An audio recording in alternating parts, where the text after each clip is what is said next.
새로운 대통령실은 광화문 정부 서울청사에 구축될 것입니다. 기존의 청와대 부지는 국민께 돌려드릴 것입니다. 윤석열 당선인 측이 대통령실 이전을 거듭 못 박았습니다. 기존의 청와대로 당선인이 들어갈 가능성은 제로입니다. 기본적인 시설을 모두 갖춘 국방부 청사가 유력하게 거론되고 있습니다.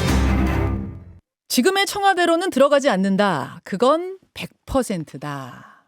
어제 윤석열 당선인 대변인이 한 말이죠. 지금 이 대통령 집무실 이전 문제도 또 하나의 뜨거운 감자입니다. 일단 집무실을 이전하겠다는 의지는 상당히 강력해 보여요. 그럼 어디로 옮길 수 있느냐? 광화문 정부청사냐? 용산 국방부청사냐? 이 중에 용산이 더 유력하다고 지금 알려지고 있습니다. 근데 반론도 만만치가 않습니다. 자, 대통령 집무실과 관저 옮기는 문제, 비용도 비용이지만 한 번 옮기면 후임 대통령들이 쭉 써야 되는 거기 때문에 잘 결정해야죠. 함께 지혜 모아보겠습니다. 지금부터 만날 두 분 모두 청와대에서 근무하셨던 경력이 있어요. 먼저 청와대 이전에 찬성하는 분, 이명박 정부에서 대통령 비서실장을 지냈고 어제 윤석열 당선인의 특별 고문으로 임명이 됐습니다. 임태희 특별 고문 만나보죠. 임태희 고문님 안녕하세요. 네, 안녕하세요. 임태희입니다. 예. 오늘 주제는 아닙니다만 요걸 하나 먼저 질문을 좀 드리고 가야겠어요. 네. 어제 대통령하고 당선인 회동이 불발이 됐는데 네. 이게 결국 인사권 문제, 즉 한국은행 총재를 비롯한 주요 인사들에 대한 인사권을 누가 행사하느냐 이것 때문에 결정적으로 깨진 거 아니냐 이야기가 파다하네요. 어떻게 알고 계세요? 저도 아주 깊은 속사정은 모르겠어요. 모르겠는데 그 보도에 나오는 얘기들로 보면 네. 경위에 어떻든 사실은 그 회동이 불발된 거는 아주 잘못된 겁니다. 빨리 제가 볼 때는 회동이 있어야 됩니다. 회동이 불발된 것은 예. 아주 잘못된 거라고 지금 표현하셨는데 왜 그렇습니까? 예. 왜 그러냐면 네. 현 대통령하고 이제 차기 그 대통령, 당선인이 만나는 거는 예. 이제 인수인계, 지금 인수위가 구성이 돼서 이제 업무를 시작할 텐데 네. 원활한 업무 인수인계 그리고 그 이제 현 대통령으로서 국정의 아주 핵심적이고 중요한 사안에 대해서 이제 후임자가 미리 좀 생각해둬야 될 거. 네. 예, 그리고 반드시 또 이렇게 공개할 수 있는 것도 있고 없는 것도 있겠지만 반드시 인수인계가 좀 돼야 될 거 하는 중요한 얘기들을 사실은 나누는 이게 기회거든요. 그렇죠, 그렇죠. 예. 네. 그렇기 때문에 이 원활한 그 국정의 인수인계를 위해서도 그렇고 예. 이 우리 여러 가지 국정의 그 향후 미래의 어떤 그 이제 책임을 맡을 당선인 입장에서도 그렇고 네. 이거는 굉장히 그 중요한 그 만남입니다. 그래서 빨리 이루어져야 된다고 봅니다. 그럼 인사권 문제와 이명박 전 대통령 사면 문제 이런 게 이견이 있더라도 즉 의사가 합의가 안 되더라도 그건 그럼 제쳐놓고라도 일단 빨리 만나셔야 된다고 보세요? 그렇죠. 저는 그게 핵심적인 만남의 이슈가 되는 거는 바람직하지 않다고 봐요. 그거는 더군다나 공개됐기 때문에 더 바람직하지 않고 그 문제는 어떻게 보면 굉장히 결단에 관한 문제고 이거는 그 아주 실무적인 협조에 관한 문제거든요. 네네, 인수인계는. 예, 그렇죠. 예, 그래서 예를 들면 인사권 같은 경우에도 네.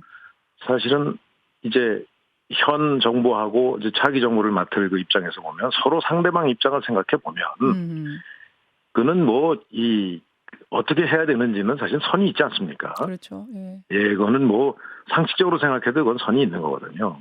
그래서 공개하진 않지만 제가 실장 때의 경험을 이렇게 기억해 보면 네. 그때도 그런 그 협의가 있었습니다. 그래서 이게 당시에 지금 문재인 대통령께서 이제 그 청와대 비서실장을 하셨는데 네. 제가 연락을 드려서 예. 자 이제 앞으로 인수인계가 이루어질 텐데 인사에 관한 것도 아주 불가피한 경우도 좀 사전에 협의해서 하고 가급적이면 새로 인사하는 건 좀 자제했으면 좋겠다, 주셨으면 좋겠다 하는 협의를 그때도 했거든요. 그는 당연히 아마 어느 정부든지 다 그렇게 된다고 저도 그때 듣고 그렇게 그때 협의를 했었죠. 협의했었는데 그때 어떻게 됐었죠? 잘 협조가 됐습니다. 근데 그게 공개되지 않은 거죠. 제가 처음 공개하는 거죠. 그러니까 그렇게 했다가 그 부분이 삭제가 됐다고요? 아니 삭제된 게 아니라 지금 그러니까 그렇게 이제 요청을 하고 제가 그 당시에 이제 문재인 전 대통령께 그 요청을 했어요. 네네. 예. 그래서 뭐 아주 그 문제에 대해서는 그 잘 협조를 해줬습니다. 협조를 그 당시에. 잘 해줬다. 그럼요. 예. 그래서 뭐 중요한 그 인사들의 경우에 꼭 가령 비워둘 수 없는 자리가 있지 않습니까? 네네. 예, 그런 거 인사할 때는 사전에 협의해서 뭐 저희도 흔쾌히 동의를 하고 그렇게 하고 그 불가피성에 대해서 인정하고 이렇게 업무를 진행을 했어요. 그래서 저는 그런 문제들이 언론에 보도가 되면서 네.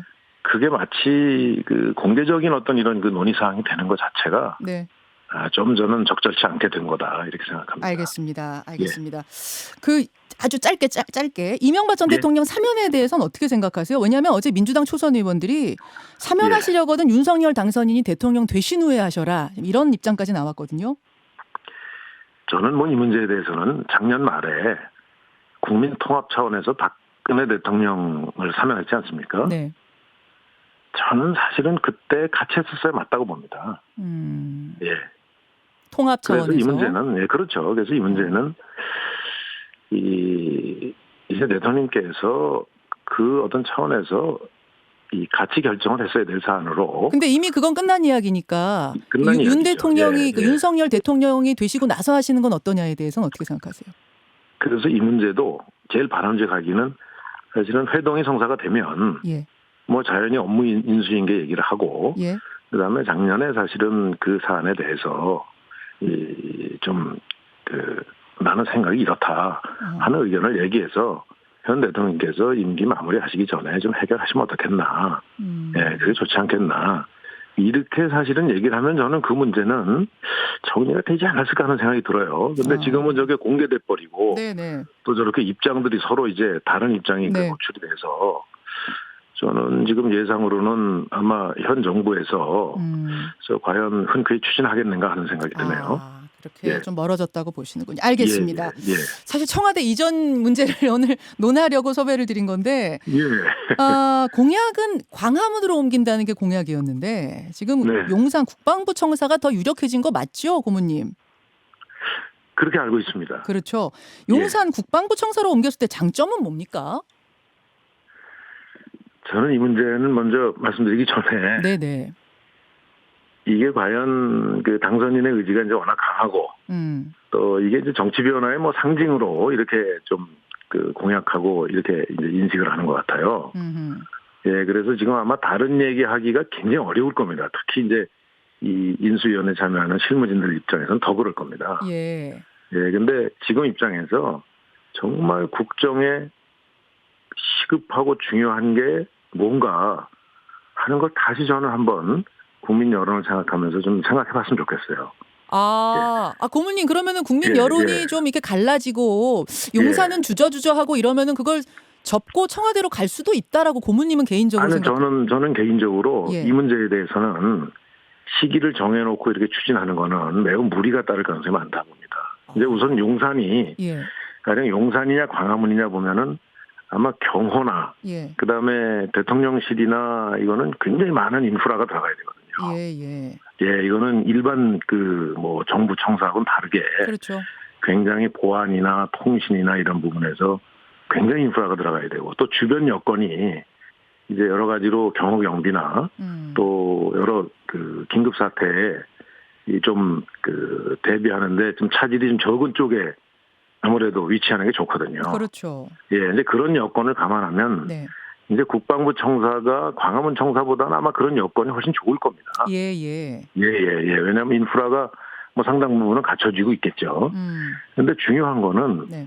국방부가 그러한 인프라를 갖추는 새로운 또 장소로 이동을 해야 되잖아요. 만약에 청와대가 그리 간다 그러면. 국방부는 또 따로 다른 데로 가야죠. 예. 그러면 거기에서 공사도 저는 굉장한 비용과 굉장한 그 아마 치밀한 그 이 시설 보완이 필요할 거예요. 예, 그래서 예를 들면 여기서 시안을 정해서 옮기면 국방부는 또 새 곳으로 옮겨야 되고 또 그곳이 비어 있는 게 아니라면 또 연속으로 이동이 돼야 되거든요. 네. 예, 그렇게 되면 특히 시간에 쫓겨서 국방 업무에 만약에 한치라도 차질이 생길 수 있다. 그러면 이거는 더 큰 문제가 생기죠. 그렇게 보시는군요. 예. 그럼 정리를 예, 좀 저는 하자면 임태일 실장님은 예. 청와대 이전 자체는 동의한다. 하지만 예. 시한을 뭐 5월 10일 딱 이렇게 정해놓지 말고 조금 저는 넉넉히. 시기 완급은 조절하는 게 맞다고 생각합니다. 아, 예. 그러면은 용산이 아니라 그 사이에 뭐 다른 데가 될 수도 있고 뭐 이렇게 보시는 거예요? 좀 더 면밀히 검토해야 되는데 음. 지금으로서는 제가 보기에는 그냥 청와대 있지 않는 한은 네. 아마 국방부가 가장 적합한 대안일 거예요. 예, 이제 그렇다 하더라도 후속적인 여러 가지 시설을 갖추거나 하는 거는 이거는 예를 들어서 시한을 정해놓고 추진하기에는 네. 굉장히 자칫 잘못하면 차질이 생길 수 있다. 왜 그러냐면 저희가 가령 이사를 해서 집을 인테리어를 다시 해도 네. 간단한 집 공사를 해도 보통 2달 걸립니다. 그렇죠. 걸리죠. 예. 예. 근데 이거는 여러 가지 사전에 가령 시스템도 테스트해야 되고 예. 그 가령 경호 경비나 하는 데 대한 인프라도 점검을 해야 되거든요. 근데 고모님 죄송합니다. 제가 예. 지금 시간 때문에 조금 다른 질문 예, 드리려고 뭐냐면 근데 예, 그렇죠. 예. 시간만의 문제가 아니라 그러니까 시한만의 문제가 아니라 용산 자체에 대해서도 좀 부정적인 분들이 계세요. 무슨 얘기냐면 좀 예. 어정쩡하다는 거예요. 시민과의 소통을 생각한다고 하기에는 비교적 외진 곳이고 경호 측면에서 뛰어나다고 하기에는 주변에 고층 아파트가 있고 그래서 좀 예. 그럴 바에는 그냥 청와대 리모델링 해가지고 거기다 건물 지어서 참모들하고 모여서 근무하시면 안 되는 거냐 이런 얘기가 나옵니다. 예, 그 제가 청와대 실장을 할 때도 이제 여러 가지 대안을 고민하다가 예. 사실은 대통령 근무처하고 비서실이 좀 떨어져 있는 게 문제라 이제 비서실 내에 대통령실을 준비를 했죠, 업무실을. 아, 그래서 그걸 쓰긴 하는데 네. 더 바람직하기는 이 대통령실의 본격적인 그 본 사무실이 비서실하고 같이 있으면서 백악관식으로 뭐 좌우의 부서들이 이제 들어가서 이 대통령을 보조하는 그 시스템이 좋겠다 해서 사실은 그 생각을 하고 설계도 어느 정도 준비를 했었어요. 아, 이명박 대통령 때 그러셨어요? 그럼요. 임기 제가 그 실장할 때. 예, 근데 왜 못하셨어요? 2011년인가 그렇게 했는데. 네. 이제 2011년 이후에 여러 가지 정치 상황이 변동되면서 그 당시에 이제 서울시장 보선 또 당내에 여러 가지 이제 그 지도부의 변경 뭐 이런 것 때문에 이거는 이렇게 지금 시점에서 추진하는 게 맞지 않겠다 해가지고 보를 했거든요. 근데 그런 것들이 실무적으로는 사실은 이 과거에 했던 게 다 있어요. 그래서 그런 부분들을 다 한번 다시 점검을 해서 저는 이 문제는 조금 시간을 가지고 검토해도 늦지 않지 않을까 하는 생각이에요. 그렇게 보시는군요. 예, 알겠습니다. 알겠습니다. 예. 지금 한 30초 남았는데 아까 대통령하고 당선인 빨리 만나야 된다라고 조언하셨잖아요. 예. 그 최소한 뭐 일주일 안에 만나야 됩니까? 아니면 이번 주말 넘기기 전에 만나야 됩니까? 어떻게 해야 된다고 보세요? 저는 빠르면 빠를수록 좋다고 봅니다. 이 문제는. 예. 그리고 어쨌든 언론에 또 이게 무슨 이 공개적으로 갈등이 있는 것처럼 이렇게 나오는 거는 이 업무 인수인계 시점에서 아주 이 양쪽에 다 좋지 않죠. 하루 이틀 내에 빨리 만나라. 저는 그게 좋다고 생각합니다. 알겠습니다. 최대한 빨리. 그 정도까지 보시는군요. 여기까지 네. 말씀 듣겠습니다. 고맙습니다. 네. 윤석열 당선인의 특별 고문입니다. 임태희 고문 먼저 만났습니다. 김현정의 뉴스쇼는 청취자 여러분의 참여로 이루어집니다. 트위터, 페이스북, 레인보우 게시판, 그리고 단문 50원, 장문 100원의 유료 문자 샵 1212, 우물정 1212 통해 참여하실 수 있습니다. 김현정의 뉴스쇼, 여러분과 함께 만듭니다.